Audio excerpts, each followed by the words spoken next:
کہا جاتا ہے کہ یہ تو صرف تم ہی چلاتے رہتے ہو شہادت زہرا شہادت زہرا، کبھی تمہارے کسی امام نے بھی کہا کہ جناب سیدہ شہید ہوئی تھی؟ کتاب کا نام ہے اثبات الوصیہ۔ مسعودی نے اپنی اس کتاب میں پیج نمبر 184 میں لکھا۔ ان کے بارے میں بعض لوگ کہتے ہیں کہ یہ شیعہ تھے، بعض کہتے ہیں سنی تھے۔ اس کے علاوہ علامہ مجلسی نے بھی اپنی کتاب بحر الانوار میں لکھا ہے۔ زکریا بن آدم کہتے ہیں کہ میں ایک روز 8ویں امام کے پاس بیٹھا ہوا تھا، میرے پاس 8ویں امام کے بیٹے امام تقی آئے، جن کی عمر اس وقت تقریباً 4 سال سے کم تھی۔ وہ آئے اور انہوں نے اپنا ہاتھ زمین پر مارا اور آسمان کی طرف دیکھ کر کچھ فکر کرنے لگے۔ 8ویں امام نے پوچھا میرے لال کیا فکر کر رہے ہو؟ فرمایا بابا جان میں اس بارے میں سوچ رہا ہوں کہ جو میری ماں سیدہ کے ساتھ کیا گیا تھا، خدا کی قسم اگر ان کے قاتلوں تک میرا ہاتھ پہنچتا تو میں انہیں ٹکڑے ٹکڑے کر دیتا اور انہیں جلا کر بہا دیتا۔ دیکھیں ہمارا مقصد اہل سنت کو یہ منوانا نہیں ہے کہ آپ مانیں کہ خلیفہ دوم عمر نے جناب سیدہ کو شہید کیا تھا، بلکہ ہم تو ابھی آگے چل کر آپ کو یہ بتائیں گے کہ آپ کی کتابوں میں جو لکھا ہوا ہے اس کو آپ ذرا پڑھ کر دیکھیے۔ صرف ہماری کتابوں میں شہادت زہرا نہیں ہے بلکہ آپ کی کتابوں میں بھی یہ تمام چیزیں موجود ہیں۔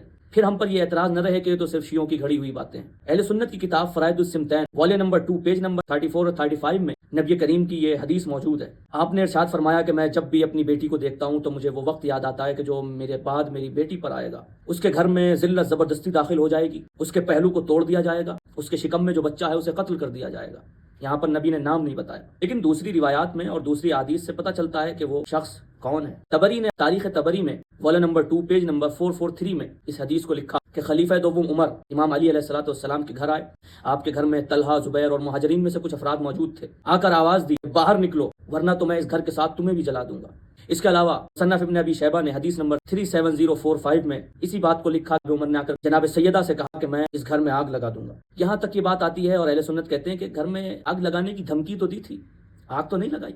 اہل سنت عالم دین بلازوری نے اپنی کتاب انصاب الاشراف والا نمبر 10 پیج نمبر 346 میں اس بات کو لکھا کہ خلیفہ اول ابو بکر نے اپنے زندگی کے آخری لمحات میں افسوس کیا کہ کاش میں جناب سیدہ کے دروازے پر جانے کا حکم نہ دیتا اور ان کے گھر کی چھان بین کرنے کا حکم نہ دیتا۔ اہل سنت پھر کہیں گے کہ یہاں پر تو آگ لگانے کا کوئی ذکر ہی نہیں ہے۔ بھائی شراب میں نے پی نہیں، جوا میں نے کھیلا نہیں، تو میں کیوں افسوس کروں گا کہ کاش میں شراب نہ پیتا، کاش میں جوا نہ کھیلتا؟ جناب ابو بکر کا افسوس کرنا یہ بتا رہا ہے کہ کچھ ایسے واقعات وہاں پر رونما ہوئے ہیں جس کی وجہ سے جناب ابو بکر افسوس کر رہے ہیں، ورنہ صرف دروازے پر جانا یہ تو کوئی افسوس کی بات ہی نہیں ہے۔ کچھ ایسے واقعات ہوئے ہیں جس کی وجہ سے جناب ابو بکر جاتے وقت یہ افسوس کر رہے ہیں کہ کاش میں دروازے پر جانے کا حکم نہ دیتا۔ غور و فکر ضرور کیجیے۔